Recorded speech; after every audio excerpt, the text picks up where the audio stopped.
தென்கிழக்கு ஆசியாவின் அழகிய நாடான பிலிப்பைன்ஸ் அதன் நீலக்கடல், வெள்ளை மணல் கரைகள் மற்றும் எரிமலைகளுக்கு புகழ்பெற்றது. இந்நிலையில் இந்தியர்களுக்கு விசா இல்லாமல் நுழைய அனுமதி வழங்க பிலிப்பைன்ஸ் அரசு முக்கிய முடிவை எடுத்துள்ளது.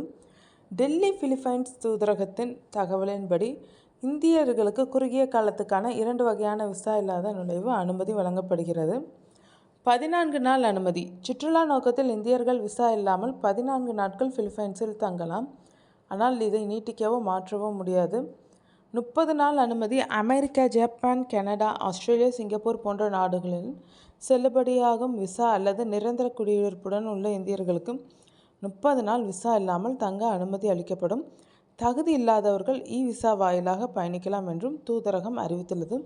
சுற்றுலாவை ஊக்குவிக்க இந்த முடிவு எடுக்கப்பட்டுள்ளது.